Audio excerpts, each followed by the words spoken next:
Hello, welcome to another episode of the series Ernesto Bozzano 2025. It is a pleasure to have you all here, so I welcome you. So, good afternoon, good evening, good morning, wherever you are. It is a pleasure to have you here for this 11th episode of this series about Ernesto Bozzano and his books. So today we will have Dr. Dan Assisi. He'll be talking to us about the Enigmas of Psychometry. So I'll welcome you all to this presentation. And before we start, I just want to say very brief words to introduce Dr. Dan Assisi to those who haven't met him yet. Dr. Dan Assisi has got a master's degree in public administration and a doctorate in education. He has lectured on spirituality and spiritism throughout the US and worldwide, as is a founding member of the Spiritist Institute. He's been quite a few times to the UK to deliver his very interesting, very nice lectures. He is the co-founder of the California Spiritist Association, and he also hosts the Spiritist Conversations podcast. So I won't take up much of your time. So let's watch Dr. Dan Assisi talking about his book, The Enigmas of Psychometry, by Ernesto Bozzano. So here we are. Hello, friends. This is Dan Assisi, and I'm excited to be here with you today to spend a couple of minutes going over the work of Ernesto Bozzano, more specifically, one of his books, maybe two. We'll talk a little bit about that, and have a chance to see how it connects with our knowledge of spirituality and spiritism in particular, and how that is impactful to us today. So thank you for taking the time to be with us. We would love to hear where you're connecting from in the comments, and let us know what else you'd like to know about this incredible person, Ernesto Bozzano. But you may have heard about him before, and we'll talk briefly about him. We will not provide a biography of him. You have a chance to see that in an earlier episode on the series with our friend Charles Kemp. But here we go. So I think the great place for us to start here is the book itself. The book we are going to be talking about today is called The Enigmas of Psychometry and on the Phenomena of Telesthesia. And it was first published in Portuguese in this format. This is not available in English, as we are aware as of yet. So if you are struggling to understand Portuguese or perhaps don't understand Italian, we hope that this conversation may provide some insights into the contents of this book and why it's important. So this book and the format that we are talking about today was published by the Brazilian Spiritist Federation, and it connects two different works that Bozzano did in Italian. Gli Enigmi della Psicometria in 1921 and Dei Fenomeni di Telestesia in 1920. Forgive my Italian there. Don't mean to butcher that beautiful language. But in this format, what we see here is this great work of Bozzano encompassing these two different smaller works. And I think it's really great because, as we are going to see here, we are going to argue that psychometry and telesthesia are really connected, and they're complementary in many different ways. So it makes sense for us to combine these two works as we have a conversation about what is psychometry and what is telesthesia, and see how that may impact our understanding of spirituality, mediumship, and everything in between. All right, so let's just go ahead and talk a little bit about Bozzano so that you have an idea in case you have not had a chance to go into his biography. But Ernesto Bozzano was an Italian philosopher and metaphysicist. He was born in 1862 and passed away in 1943. So he was born right after the publication of the Spirits book and before the publication of the Gospel. And so you can see here that he was born in that moment that we see this great development of spiritual thinking on earth, of spiritism and so forth. And from a tender age, he displayed an interest in science and spirituality. So he really read a lot of the work of Richer and Crookes and was interested in that. He was very familiar with spiritism, having written to the Spiritist Review. His life is very interesting. But I think at the end of the day, what is really fascinating here is that he served as a bridge between science and spiritualism. And what do I say by that? He really brings us a lot of scientific oomph to a nascent spiritual and spiritualist philosophy at the time, and spiritism as well, by bringing his precise thinking methods and his ability to catalog and look at different cases and make powerful arguments in defense of this nascent body of work, a body of knowledge that was spirituality at the time. So in that way, if we look at Bozzano in this work, he really has a wonderful role or a contribution to give us in the history of spiritual thinking. Why do I say that? Because if you look at a timeline here of what his contribution is in the middle of all this, we see Allan Kardec coming with a spiritist codification, which really took the idea of spiritualism even deeper. Kardec was born in 1805, 1869 he passed away. Then after that, we have Leon Denis that really expands spiritism into a greater philosophical mode. He's just a wonderful writer, has a really deep philosophical sense to him. If you are familiar with him, it's definitely worth reading his works. And at the same time, we also have Charles Richer, the French thinker who was a metaphysicist, and also received the Nobel Prize for his career and work. So, and along that time, at the same time that these guys are all living together and are fostering spiritual thinking in different ways and in different directions, we have Gabriele Delany and Ernesto Bozzano, both great exponents of scientific spiritualism, bringing us a greater sense of science into the spiritual thinking at the time. And of course, we still continue to do that with modern science and the search for consciousness and all of that. But it's always interesting to place that in the timeline of human knowledge and human growth so that we have a sense of how important this work was and Bozzano's work in general was at the time that he came.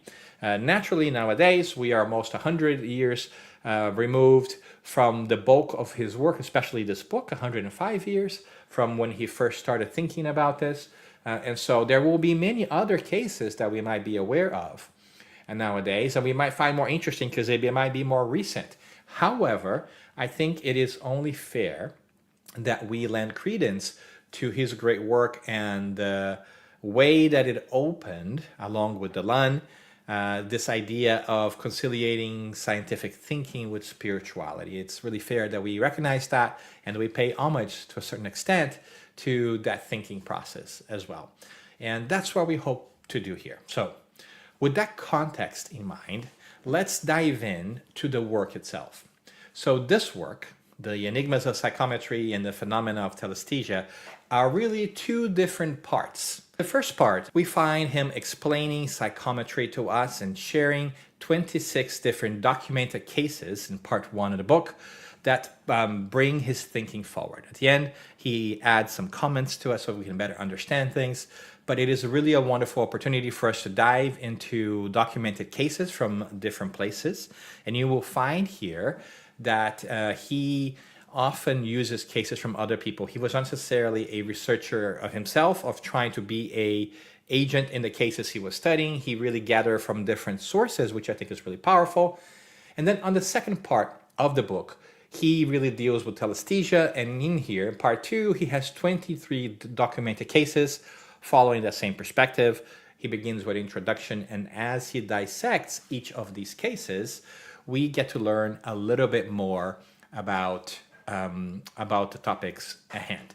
Right? So what we propose to do here is much the way that he did, is to split our conversation in two, and first to go ahead and talk about the cases of psychometry, and then we are going to dive into the cases of telesthesia and try to figure out how that may tie it all back to our daily living today and what we can learn from that, right? So, as we dive into this idea of psychometry, I think it's important for us to begin to understand how is it that he could define psychometry so that we have a sense. It seems like a very long word, a very sophisticated word, psychometry, right? So it's ability of connecting the psyche at a distance. So what does that really mean? The way that Bozzano defines this is this. Psychometry is the faculty by which a sensitive, somebody that is sensitive to that, has that ability, upon touching an object, perceives images and sensations referring to persons or events that have been in relation with that object. And this is the really fascinating piece here, right? So what we're really talking about is that the object, as he continues to tell us, serves as a point of departure. Right? So you're able to touch an object, like a ring, for instance, and because of that, it can act as a key, opening access to fluidic currents in which are preserved the psychic impressions of beings and events that once vibrated in its proximity. So the idea here, as you might gather, is exactly what you have read, is that through touching an object, those who are sensitive and have this ability are able to establish a connection to the history of the object, the environment around that object, and those people who were around that object, and imprinted on them their emotions and their feelings. So it's a fascinating way of looking at things and understanding that that you can connect with facts in the past or in the present based on your connection with a material object. And that is a fascinating piece as well, because I think the key piece here is for us to understand that in the case of psychometry, the idea is that this information that we are connecting to via an object is not being provided to us by a third party. It's not being provided by a discarnate spirit or another living consciousness. Is that the ability of the sensitive or the medium or the psychometrist themselves to use their own abilities to connect with the vibrations imprinted in an object and then be connected to people and places and environments and so forth. And that is a fascinating piece to this because it really requires no spiritual help to obtain that information. Now, to ascertain that that is possible, that is the trick, right? So Bozzano really goes through 26 different cases trying to show us incidences in which there can be no outside contribution to the knowledge that the sensitives, as he calls them, are able to acquire. So that we can really see that the only explanation for the information gathered is that the sensitive was able to connect with the object and gather that piece of information without any outside assistance. There are 26 different documented cases, and all of them are really fascinating, and some of them are really complex and difficult. So I've just got a couple of them here, 2 or so that you can have perhaps some insight into the kind of cases he was looking into, and perhaps you also feel tempted to read the book itself. It's not a long book, but it is a fascinating book. And so let me share with you one of the cases. This is the cases of the fossil of Mrs. Denton. And so, as I said, Bozzano would gather these cases from different places. He was really good at cataloging them and being able to pull them up. And this particular case, he brought from the magazine Light, as he often did, and other magazines at the time. But it's fascinating in many different ways. So let me tell you briefly about the case, and you can be the judge of that.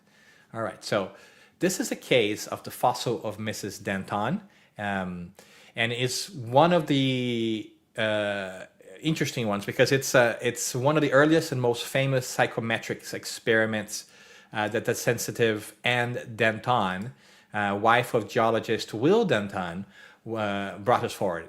So the way that it happened, William Denton blindfolded Anne Denton, and in that process gave her an object, a sealed object, which was a sample of a rock inside a package.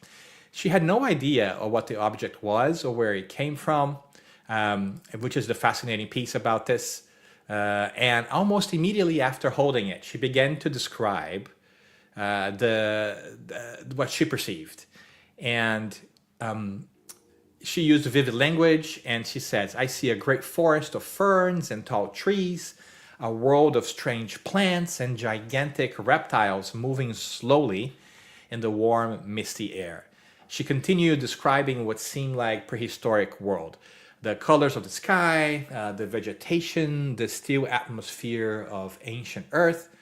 And when she finished, her husband unwrapped the object. The object had been wrapped this entire time. It was indeed a fossilized piece of an ancient fern, which was collected from geological strata, a part of the rock, belonging to the same period she had just described. And that is the fascinating piece, because Bozzano highlights this case as a cornerstone example because the object had no identifying features visible to her, even though the object was already wrapped, right? And no one else in the room was thinking of the object's history, eliminating the usual explanations of telepathy or suggestion. So to Bozzano, this demonstrated that the fossil retained a kind of fluidic imprint, a subtle record of the time and environment in which it was formed. And through psychometry, the sensitive's consciousness could momentarily read those impressions and bring them into awareness. And as Bozzano writes, the seer, the sensitive, appeared to transport herself into the epoch when the fossil was formed, describing with calm and familiarity the life of a world long vanished. And I think that is the fascinating piece about this, because nobody in the room knew what the object was, other than the husband who had brought the object in, and not even he really did know what the object was. It was given to him, and she was then able to transport herself, which means that she could not have gathered the information from the minds of the people that were in the room, because people who were in the room did not know what the object was. Therefore, her impressions must have come from the outside, either through a spiritual influence or through her ability to surmise that from the vibrations present in the object, which she did not see. And so that was the interesting part about these cases. And I think it begs the questions for us about how that happens. And it's a fascinating piece. And that's the depth of many of these cases. And they go in a lot more detail. Bozzano gives us a lot more description here. But there is also another case that I find fascinating, and it's the case of the carrier pigeon, and I think it's a fascinating, really interesting case. In this other striking episode, there was a French sensitive that was given a small, carefully wrapped package containing a few feathers from a homing pigeon. She did not know what it was, because it was wrapped, of course. So, he did not know. It was a man in this case. Knew nothing of what was inside. And here's what's fascinating, that as soon as he held the package, he began to describe not a static object, but a vivid living experience. He said that he saw birds flying in circles, building with many of them resting inside. He felt that a man was taking care of him with affection and pride. He also then shared the idea of the fluttering of wings, the rush of air, and the feeling of flying, emotions that did not seem human at all.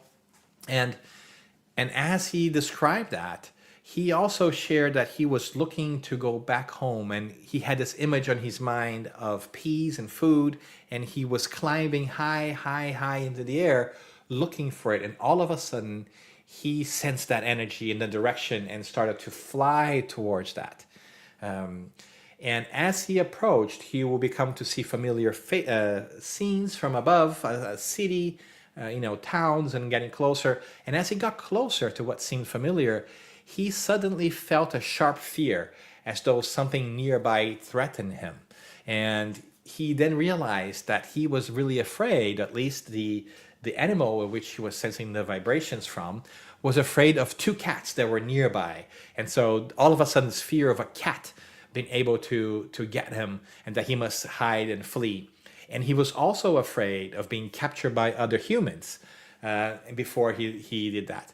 But he was able to land and feel free again.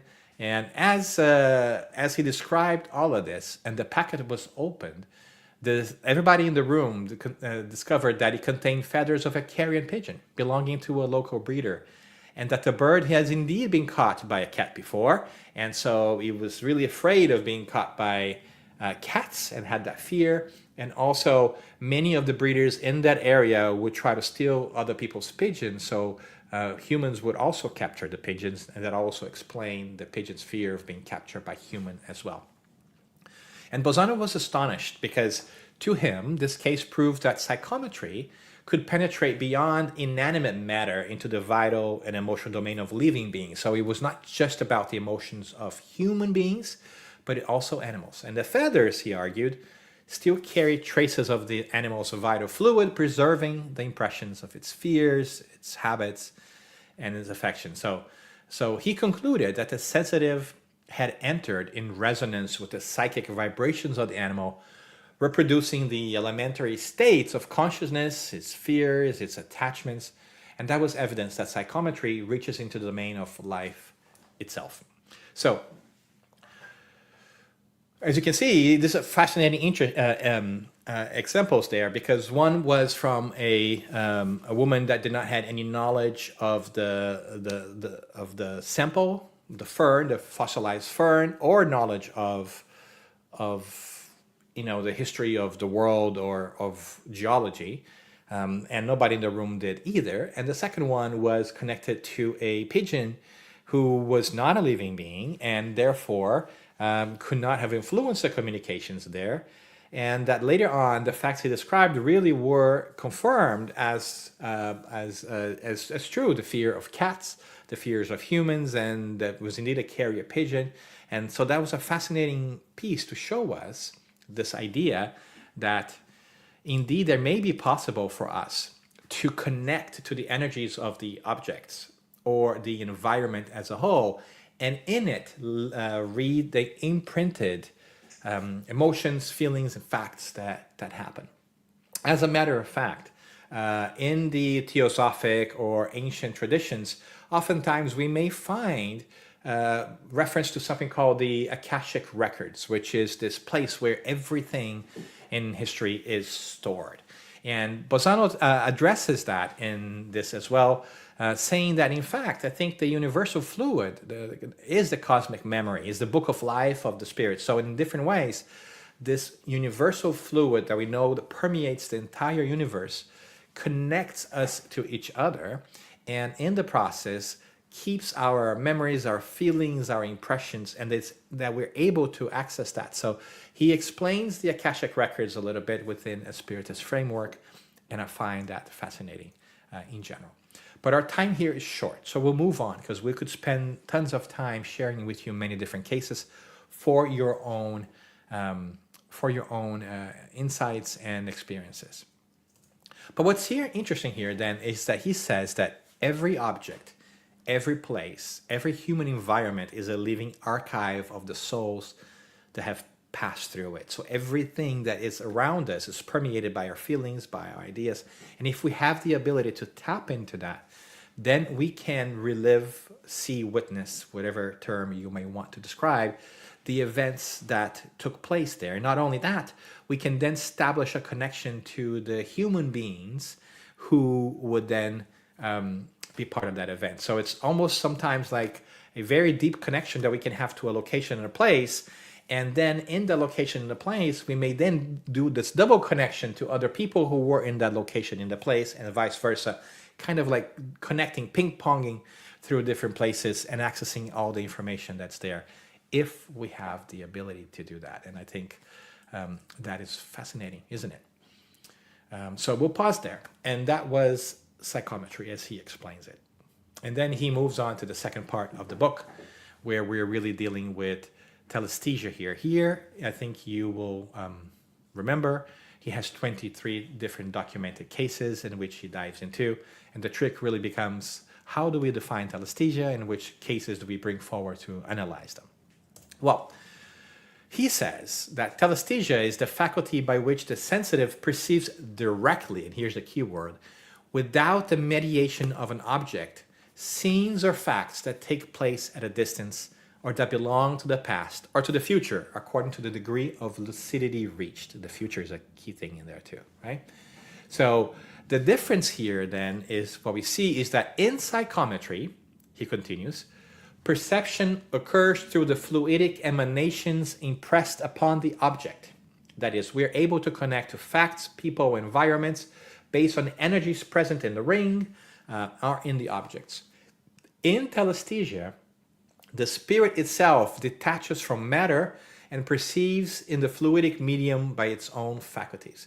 So in telesthesia, we are then able to go straight to the specific places and tap into that information without needing a starter object, so to say. So telesthesia, in a way, is the same psychometric ability other than requiring an object for us to start that. And that, I think, is what's fascinating here in this process. So what kind of cases can we bring forward in a short period of time that might be of interest, that perhaps will spark your curiosity so that you can feel compelled to read the book? Well, one of them is about the shipwreck of the Arabella boat. I think it's a fascinating piece. And in this case, we have the narration of some folks, a quiet evening at home, and an English medium all of a sudden falls into a trance and begins to speak with urgency. And she describes what she was seeing before her mental or mediumistic or inner eyes. She says there's a ship at sea, there are heavy waves, there's darkness, the crew's running, calling. The name, she can't see the name, and then she can, it's Arabella. And then she watched as the ship was battered by the storm, the deck splitting and the man falling into the sea, which must have been a horrible experience. But the experience was so vivid that she wept and kept saying, "They're lost, the ship is gone, they're lost, the ship is gone." So the people who were with her wrote it down, and the time was carefully noted when she had these impressions. And a few days later, they learned through newspapers that the very hour a vessel named Arabella had been lost at sea during a violent storm. And remember, this was 100 years ago. We couldn't have immediate verification of what had happened. They learned days later through the newspapers from a faraway place. And Bozzano thinks this was crucial because no one in that group had any knowledge of the ship or the voyage. Thus, telepathy was impossible. Getting information from somebody else's mind that was present at the time was impossible. And there was no object to hold, so she could not use psychometric powers. The perception she has was direct and spontaneous, indicating that it really was a case of telesthesia, the perception of distant realities without material contact. And so it's a fascinating case. There are many different others, and Bozzano writes that it was a direct, independent, and objective vision, a typical case of telesthesia, in which the spirit of the sensitive perceives the facts occurring far from the physical location and without using their normal physical senses. Right? So that's one of the cases that is really fascinating, that shows us that maybe the soul has this ability. Right? A second case here is that of a factory fire that I bring to you. So in this other example, a group of experimenters was conducting a seance in Paris when, without warning, the medium interrupted the proceedings, very alarmed, and he cried out, "There's a fire, a great fire, I see it now. Flames are rising from a large building, it's a factory, wood and smoke everywhere." The participants also recorded the time of the vision, and the next morning the local press reported a massive fire that had broken out in the factory on the outskirts of Paris at precisely the same hour. Again, none of these present had any personal or emotional link to the factory of its workers. There was no object or photograph involved, ruling out the psychometry thesis. And for Bozzano, this was a clear evidence of telesthetic perception, the mind perceiving an event at a distance independent of both telepathy and suggestion. And he went on to explain that the phenomena cannot be reduced to telepathic transmission, since no one there had relation to the place or the people in the event. It was a direct clairvoyant perception, an authentic case of telesthesia. So I think here then you can see that in these two cases, there's also the ability of the sensitive to perceive facts at a distance that they would not normally be able to perceive with their own senses. And that they were able to do so through their own abilities because there did not seem to be an outside source or force like a spirit providing the visions to the sensitive. They were able to discern that with their own ability. Now, whether that's entirely true, it's always up for debate. There's always a possibility that we can say, oh, this was a spirit who had led them there or showed them these images. But it doesn't appear to be the case because no spirit manifested in that seance, for instance, sharing that had taken place. And so what we are faced here then are with two interesting phenomena, psychometry and telesthesia, and we can see how they are very connected. As a matter of fact, when we pause to reflect and read Bozzano's, thinking in this, he says to us that telesthesia and psychometry are therefore 2 degrees of the same clairvoyant faculty. In the first, the spirit perceives directly, that's telesthesia.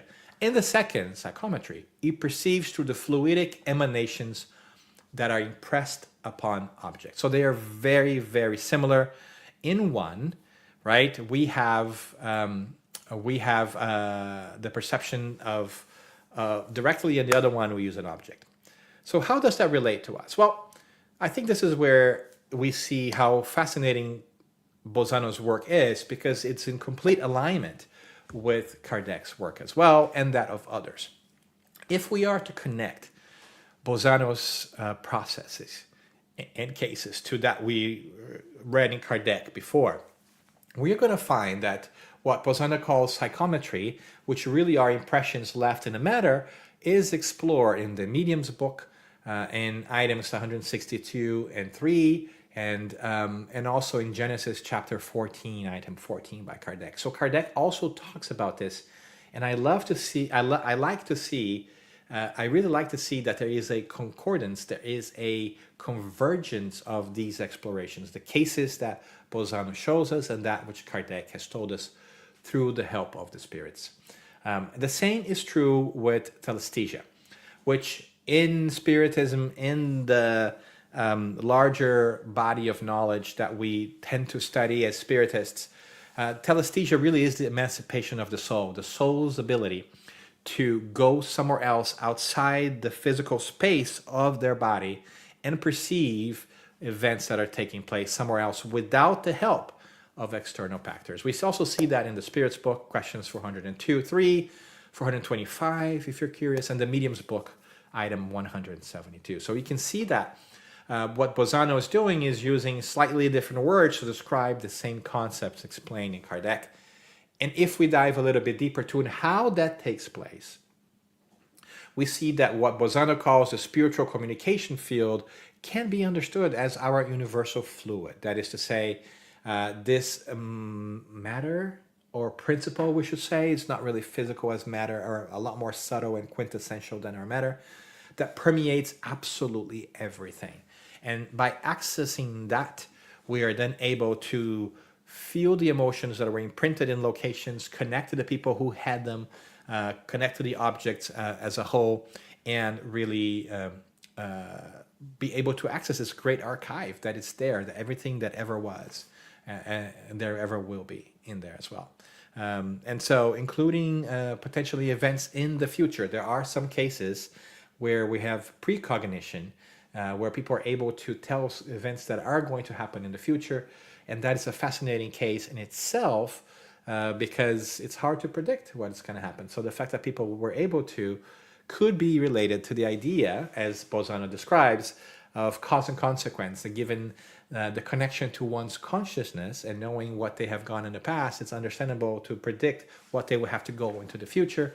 Could be a conversation for another time. It's so fascinating as well, because there are so many items and so many side conversations and side studies we could do from different items in this work because of its depth, because of the ability to solicit different perspectives and go into this incredible realm of mediumship, of clairvoyance, of this ability to perceive outside our physical body.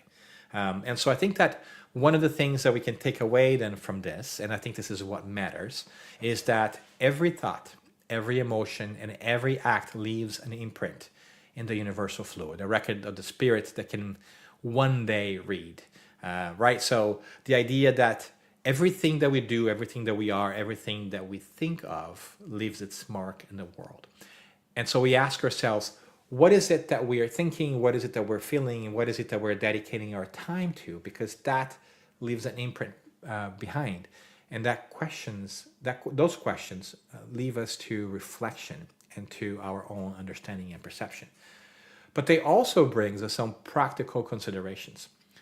If the spirit is able to have this ability to connect and go outside of itself, it's yet another proof that we are more than meets the eye, that we are more than just physical bodies, that we are able to tap into this nature and these abilities that don't seem to be of this world, to realize that we are indeed not of this world only, that we are immortal beings created by God with these abilities that we can develop over time and that connect all of us to each other.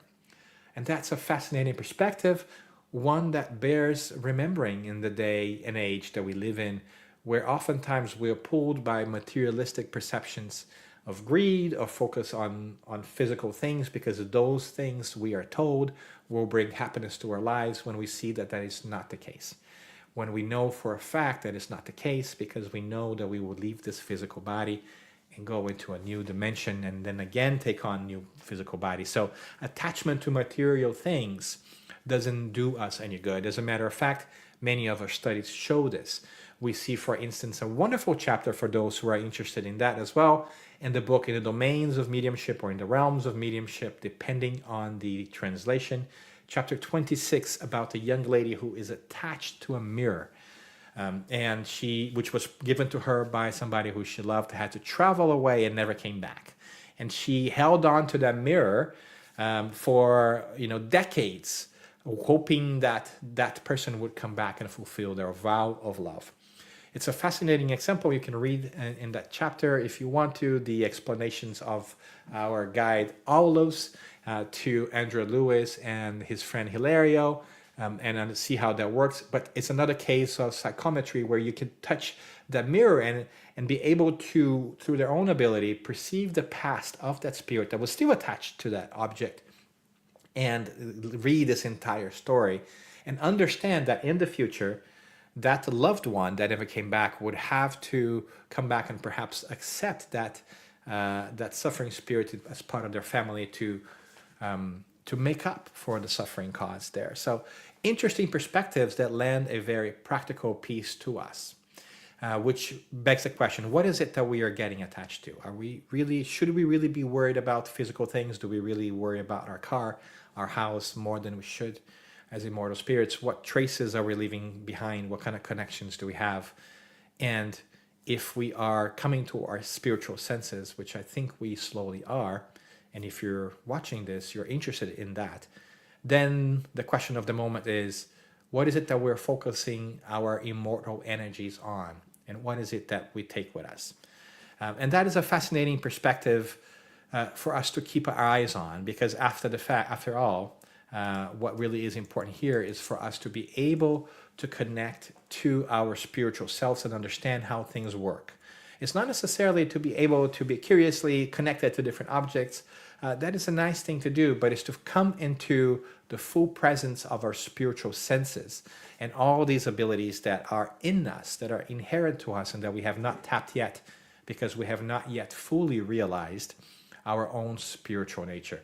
And I think that is Bozzano's contribution to the work here. And I think that's why it's so wonderful to go back and read his work and his works in general, and the works of others like Gabriel Delanne or Charles Richet, that points us to this idea that there is indeed an alignment between the scientific thinking process and philosophical perspectives that show us that we are immortal spirits, continue to evolve and to understand our role in the universe.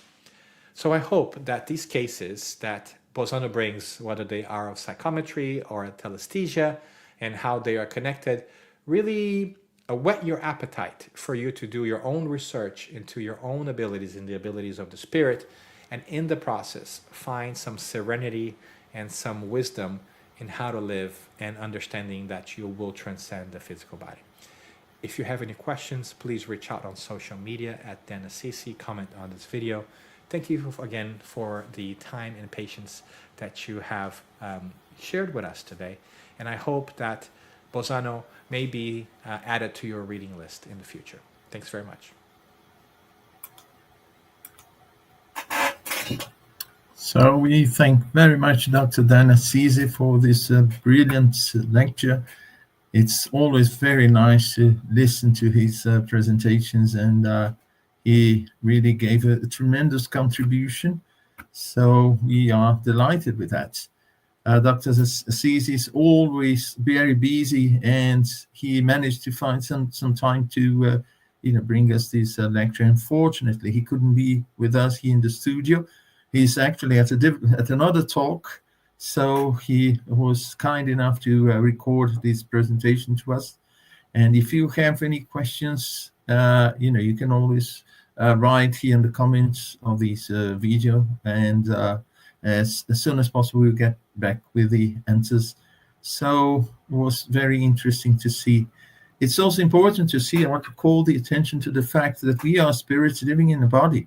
So we have not only mediumistic faculty, but also our spirit manifesting itself through his or her own faculties, which are called anemic faculties. And some of these faculties are studied and described by Ernesto Bozzano. Without the interference of external entities of spirits, they are in fact anemic faculties that we all have. We can develop at some point, perhaps not in this incarnation, in the future one. But we shouldn't forget that as a spirits, we also have all these faculties dormant in us, ready sometimes to blossom and to start to bring some nice results. I think Ernesto Bozzano gave a tremendous contribution in his studies in gathering all these cases. And the case of this book about, Enigmas of Psychometry and Telesthesia is another example. You see that Dr. Assisi pointed out very well, different cases gathered around a certain topic, a certain manifestation, and to draw some conclusions out of that. So it was a brilliant talk. We are very grateful to Dr. Assisi. Now let's go to our announcements. But before we do so, I want to thank Elsa Rossi and Adilson Bonfiglioli, who are here live with us, Roberto Bilo. So thank you very much for being here with us. And it is a pleasure to share the studio with you and have your comments, your hello. So thank you very much. So announcements. So this was the last individual talk or lecture in this series. So next month, on the 7th of December, we'll have not exactly a round table, but a wrap-up of the year with the short contribution from all the authors who gave their talks throughout the year. So we can get all these together in our usual time, 1.5 hours. So just to wrap up the year about Ernesto Bozzano. So I hope to see you all there. Sunday, first Sunday of December, the 7th, 7 p.m. UK time. For next year, just to bring to you what we are preparing for next year we'll be talking about the work of Dr. Marlene Norbury. So will be a series. We have all the lecturers already contacted. They've all agreed to give their contribution.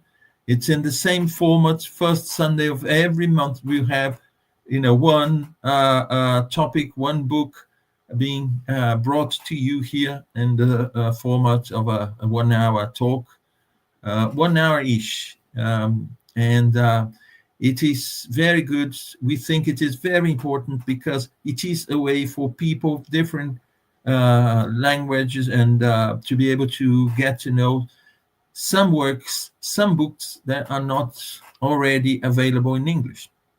It is the case of the book today. You can read in Italian or Portuguese, as far as we know. I'm not aware of any other translation. There may be another translation in another different language, but as far as we know, there's no English translation of Ernesto Bozzano's book. That was the topic of today's talk. And the same about the work of Dr. Marlene Nobri. So we think it is important to bring you the main ideas in each of the books. In 2026 will be about Dr. Marlene's books, so you can flavor it. And today, with technology advancing so fast, we always have some resources. If we really want to read a book in a different language, we can always use these tools to at least to get some of its ideas. And that's why we bring you this flavor. It's almost like an invitation for you to get to know more about the work. It is fascinating, the work of all these people, and Dr. Marlene Nobri's work is no different.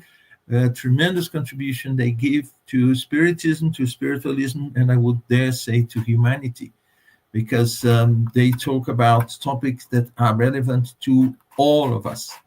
Despite our creeds, our religions, they are all very important to all of us. So next year, first Sunday of each month, we will have someone here with us in the studio talking about the work of Dr. Marlene Nobri. I invite you all, for those interested in doing some spiritist studies, we have a group on Wednesday, lunchtime, UK, 12 noon. You can join us anytime. You're most welcome.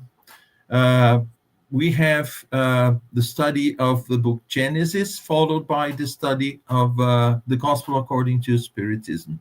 So you can join us anytime. You have here the ID and the passcode for Zoom, where we have our regular meeting. So you are most welcome to come and join us.